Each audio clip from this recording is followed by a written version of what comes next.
I am 91 years old. A few weeks ago, my heart stopped beating in my favorite armchair, and for a time that doctors can't explain, I was gone. But Jesus sent me back. He sent me back because he showed me what's coming for America in 2026.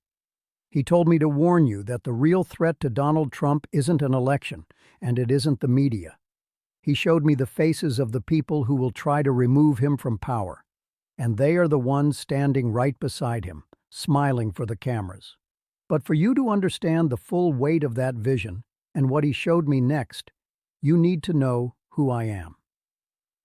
My name is Harold.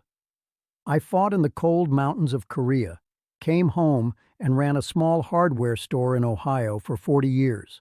I'm not a pastor or a political expert.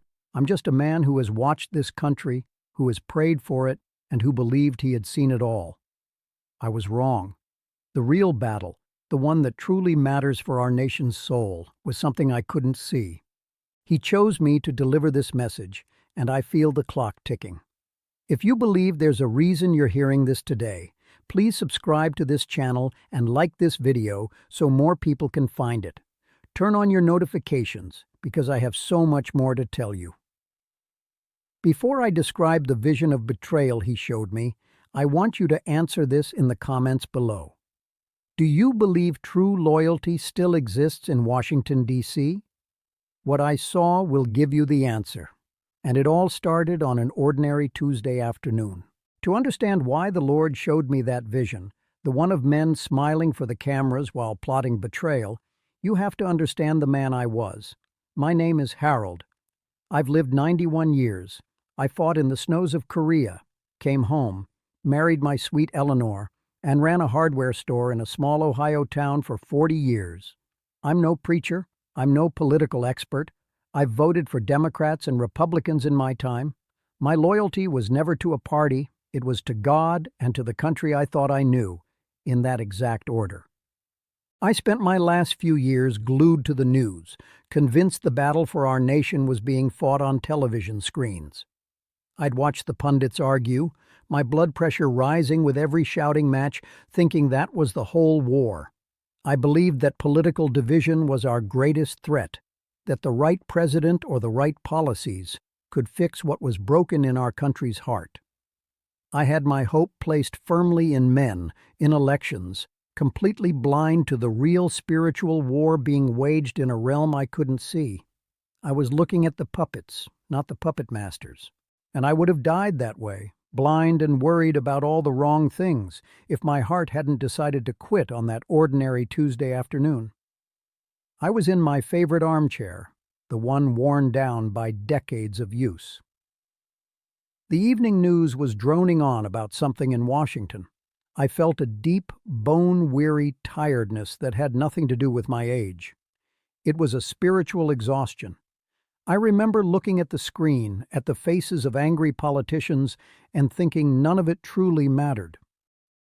I had no idea that in the next few seconds, everything I thought mattered would be gone. It started with a pressure. Not a sharp stabbing pain like you see in the movies, but a heavy final squeeze right in the center of my chest. The news anchor's voice on the television began to stretch and warp like an old cassette tape slowing down. The colors on the screen started bleeding into one another, then into darkness.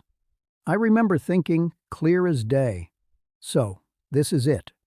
There was no fear, just a quiet surrender. The last thing I saw with my earthly eyes was my Eleanor rushing in from the kitchen, her face a mask of pure panic. And then I wasn't in the chair anymore. The pressure was gone. The weight of 91 years just lifted off me. I was above it all, floating gently near the ceiling of my own living room. I looked down and saw my own frail body, slumped and lifeless in the armchair. It was a strange sight, like looking at an old coat you'd just taken off. I saw paramedics burst through the door, their movements urgent and professional. They surrounded my body. I tried to tell them I was okay, to tell Eleanor not to cry, but no words came out. I could hear everything with perfect clarity. One of the paramedics, a young man with a serious face, said, "No pulse, starting compressions again." They were working so hard on that empty shell below me. My poor Eleanor was huddled in the corner, her hands covering her mouth, her sobs shaking her whole body. They told her later that I was gone for 23 minutes. 23 minutes without a heartbeat.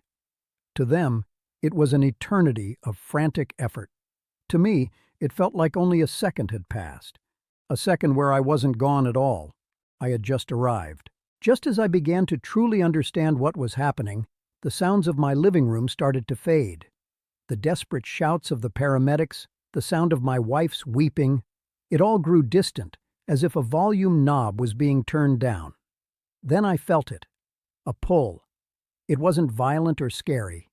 It was a gentle, irresistible drawing sensation, pulling me away from the chaos, away from my body, away from everything I had ever known. I was moving towards something else, and a profound peace began to wash over me, a peace that promised everything was about to make sense.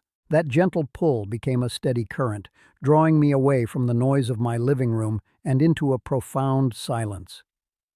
I was moving through a passage made of pure, warm light. This light wasn't blinding like a spotlight, it was alive, and it felt like love itself was washing over me, cleansing away the aches and worries of 91 years. For a fleeting moment, I saw my mother and father, not as I last remembered them, but young and vibrant, smiling at me. I felt a peace that I can't explain with words. It was the feeling of finally coming home. The tunnel of light opened into a place that had no walls and no sky, yet it felt more real than my own living room.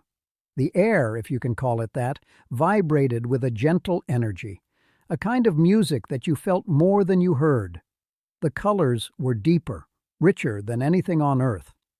Everything was saturated with a sense of perfect peace and belonging. All the questions I'd ever had in my life, all the anxieties about my country and my family, they just dissolved. I understood in an instant that everything had a purpose. And then I saw him. He was standing there, and he was nothing like the paintings in my old church. His skin was the color of olive wood, weathered by the sun. His eyes were dark, and they held all the sorrow of the world, but also a love so powerful it made my spiritual knees buckle. I couldn't stand before it. I just fell, weeping, not from sadness, but from a joy so overwhelming it was unbearable. His hands were strong, calloused like a man who worked with wood. I knew, with every fiber of my being, I was looking at my Lord, Jesus Christ. He smiled, and the light of that place seemed to grow even brighter.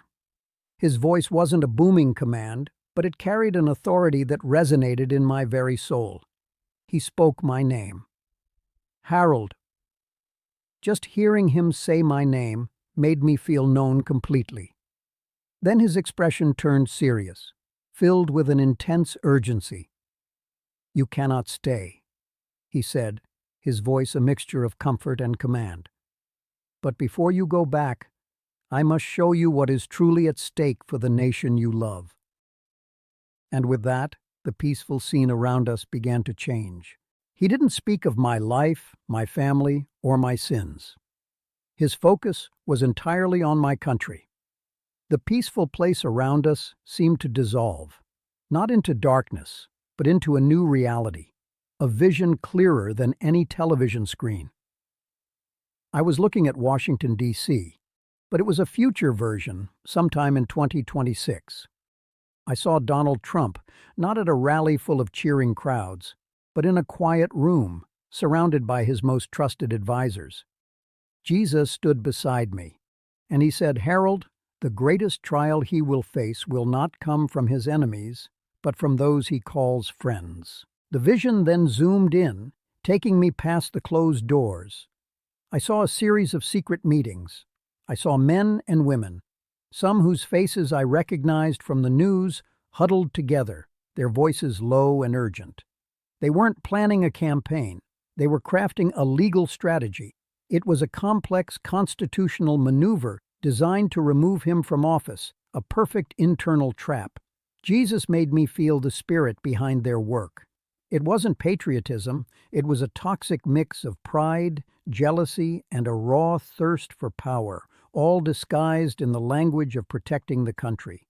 It was a Judas kiss, being planned to be the final unexpected blow. I was stunned. I wanted to cry out, to warn them, but I was just a witness. The Lord then brought a verse to my mind as clearly as if He had spoken it aloud. Even my close friend, someone I trusted, one who shared my bread, has turned against me. That was it. That was exactly what He was showing me. The betrayal was coming from the inside.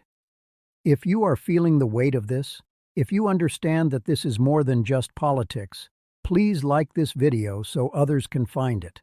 Let me know in the comments if you believe this kind of spiritual battle is truly happening behind the scenes. Jesus then showed me the faces of these people again, but this time they were standing beside Trump in public, smiling for the cameras, shaking his hand, patting him on the back. The deception was sickening. He explained that this wouldn't be a simple impeachment or a scandal. It would be an intricate legal web, using the laws of the country against its leader, orchestrated by the very people sworn to support him. It was designed to look legitimate to the public, a necessary action, but Jesus showed me the rotten core of it all. It was a coup, not of guns, but of gavels and whispers. I stood there, watching this vision of betrayal unfold, and a single, desperate question burned in my heart. Lord, I tried to ask, will their plan work? Will they succeed in destroying him? The vision of the smiling faces and the secret meetings began to fade, but the feeling of dread remained. But what Jesus showed me next was even more shocking than the betrayal itself. It was a scene of total public defeat, and it was that vision that made me fall to my knees for a second time. It was not the end of the story. In fact, it was just the beginning. My soul cried out, Lord, will they succeed? Will their plan work? The vision of Washington, D.C. dissolved, but the dread in my spirit remained. Jesus looked at me. His eyes filled not with anger, but with a deep sorrow. Then He showed me the answer. The scene shifted, and I was watching hundreds of television screens at once. Every headline declared Trump's political end. I saw his enemies celebrating in the streets, and his supporters looking lost, their flags on the ground. It was a vision of absolute public humiliation. A wave of despair washed over me, but Jesus put a hand on my shoulder and said, Watch, this is not the end. This is the necessary beginning. The vision then moved from the loud, chaotic public square to a single, quiet room. I saw Trump, completely alone. The bravado I'd seen on TV was gone. The anger was gone. I saw him fall to his knees, his head in his hands, and he was weeping. I wasn't looking at a politician anymore. I was looking at a broken man, a soul stripped bare before his Maker. In that moment of total defeat, he was finally surrendering to God. Jesus then spoke to me, and His words burned into my soul. He said, A man cannot be my instrument until he is broken of his own strength. This humiliation is not a punishment, but a mercy. I was speechless. I thought the whole story was about this one man, about politics, about winning and losing. But I was wrong. Jesus looked at me and I could feel His purpose, a plan so much bigger than I could imagine. He said, Harold, you have seen the humbling of one man. Now see my purpose for a nation. The vision of that quiet room faded, and my spirit was pulled back higher and higher, until I was looking down not on a room, but on the entire United States of America. What He showed me next is the real reason He sent me back. It's what you need to hear. The vision of America was one of chaos. The political noise was deafening. The division was like a deep, infected wound across the land. But then, through the darkness, I saw little pockets of light beginning to appear, and they were growing. They weren't political rallies. They were prayer meetings on college campuses. They were revival tents in small towns. They were families turning off the news, getting on their knees in their living rooms and crying out to God, not for a political victory, but for Him. The lights were spreading, connecting, and pushing back the darkness. It was beautiful, more beautiful than anything I had ever seen. Jesus explained what I was seeing. His voice was filled with a holy power. "The nation has put its faith in a man," he said. "Supporters and detractors alike, they have made one man the center of their hope or their rage. I will allow the chaos to reach a point where faith in any political system shatters completely so that my people will finally turn their eyes back to me. This awakening will have nothing to do with who is in the White House. It will be born from the ashes of your political idolatry." He was using the very thing meant for destruction to bring about a great revival. When I saw it, when I finally understood the full picture, the sheer wisdom and power of his plan, I couldn't take it. The love behind it was too much. I fell to my knees for a second time, weeping uncontrollably. I understood that the political drama was just the stage for God's real work. The pain, the division, the betrayal, it was all being used to draw a nation back to its knees. Jesus let me weep. Then he looked into my soul, his eyes locking onto mine, and gave me my final command before sending me back. He said, "Go back, Harold. Tell them to stop fighting the political battles and start fighting the spiritual one." Jesus looked at me, his eyes locking onto mine. "Go back, Harold," he commanded. "Tell them to stop fighting the political battles and start fighting the spiritual one." But I didn't want to go. I begged him. "Lord, I'm 91, I'm tired. Please let me stay here with you." The peace was too perfect, the love too complete. The thought of returning to that broken world was unbearable. But he didn't relent. His gaze was firm, but it was filled with a love that gave me strength. He had chosen me, and my mission was not yet finished. It was a command I could not refuse. The instant he finished speaking, the choice was made for me. I felt a violent pull, like a fish being ripped from the water on a line. The warmth and light vanished, replaced by an icy, crushing darkness. I was slammed back into my body with a jolt that felt like being hit by a truck. Searing pain exploded in my chest. The weight of my own limbs felt like lead. The gentle music of heaven was gone, replaced by the frantic beeping of machines and muffled shouting. Every nerve screamed in protest. I had forgotten what pain felt like, and it all came back at once. My eyes flew open. I gasped, a real ragged breath that burned my lungs. The first thing I saw was my Eleanor's face, just inches from mine. It was a mess of tears and terror, and in that split second, astonished relief. Then the noise became clear. A young paramedic shouted, "We got him back! We got a pulse!" Another voice was calling my name. I was cold, I was shivering, and I was trapped. I was back inside this old, failing shell of a body, and the contrast to the freedom I had just known was a torment worse than the physical pain itself. I tried to speak, to tell Eleanor that I was okay, to tell her where I had been. I wanted to shout, "I saw him," but all that came out was a dry, rasping sound. She grabbed my hand, telling me not to talk, just to breathe. I saw the look in her eyes. Pure love, but also confusion. She thought she had just gotten her husband back from the brink of death. She had no idea I had been sent back from heaven with a message that would change everything. And I knew this would be the hardest part. I had the truth, but getting anyone to listen would be another battle. In the days that followed, I tried to speak. I told my children everything I saw, but their loving eyes were filled with concern, not belief. They exchanged worried glances, suggesting it was all a side effect of the trauma, a vivid dream. "Just rest, Dad," they'd say. I went to my pastor, a good man I've known for 20 years.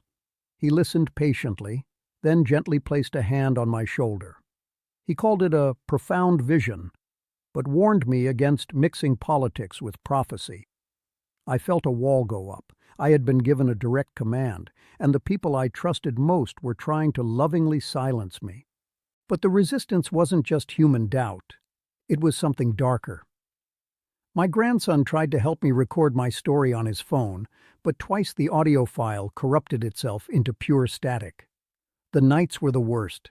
I'd have heavy, oppressive dreams where the vision of Jesus would warp, his words twisted to make me doubt my own memory. Sometimes, sitting in my living room, a sudden, unnatural cold would fill the air the moment I started to pray for the strength to speak out. I wasn't just being dismissed. I felt like I was being actively fought, silenced by an unseen enemy who was terrified of this message getting out. For weeks their silence worked. The doubt of my family and the warnings from my pastor, combined with that spiritual pressure, kept me quiet. I was scared. I was tired. I sat in that same armchair where my heart had stopped, feeling the weight of my 91 years and the even heavier weight of my unspoken mission. Then, one quiet evening, the memory of his face came back to me as clearly as if he were in the room. I saw the look in his eyes, the command, the urgency. "Go back, Harold. Tell them." I realized my fear of being called a fool was nothing compared to the fear of disobeying my king, and that's when I knew I couldn't wait another day. You have to ask yourself, if what I saw was just the rambling of an old man whose heart stopped, why would there be such a fight to keep it quiet? The forces that tried to silence me, that filled my nights with doubt and my house with a cold dread, they did it for a reason. They are terrified of you hearing this truth. They know this message isn't about a man, it's about an awakening. That is why I am here now, speaking to you, because what Jesus showed me is the one thing they don't want you to know. And that is why I am talking to you now. Jesus didn't send me back for my own sake. He sent me back for you. He showed me the betrayal that is coming in 2026, a plan hatched not by enemies, but by smiling friends. He showed me how that political storm would lead to a public humiliation designed to break a man's pride so that he could finally be humbled before God. But all of that, the political drama and the headlines, was just the stage. The real story, the one that matters for your soul, was what he showed me next. I know you feel it. You're tired of the anger, you're worried about our country, and you've lost hope in the people in charge. Jesus showed me that this feeling of desperation is not a curse, but a gift. It's an invitation. He is allowing our faith in politics to be shattered so that we will have no one else to turn to but him. The great awakening he showed me doesn't start in a voting booth. It starts in a heart that is broken over the state of the world and finally cries out for a real Savior. So what did he tell me to do? What did he tell you to do? His command was simple. Go back, Harold. Tell them to stop fighting the political battles and start fighting the spiritual one. This isn't about a party. It's about prayer. Stop putting your hope in any man and place it firmly in God. Pray for this nation. Pray for your leaders, all of them. Turn off the television that feeds you fear and anger, and instead gather your family and pray for a revival to sweep this land, starting right there in your own home. I don't know how much time I have left. I am delivering this message because my King commanded me to. The real war is not between left and right. It is a spiritual battle for the soul of America. If this message has touched your spirit, please type, "I am praying for awakening" in the comments below so we can stand together. Then share this video. This isn't my story. It is a warning and a promise from Jesus Christ, and everyone needs to hear it before 2026. He sent me back to tell you that the awakening is coming.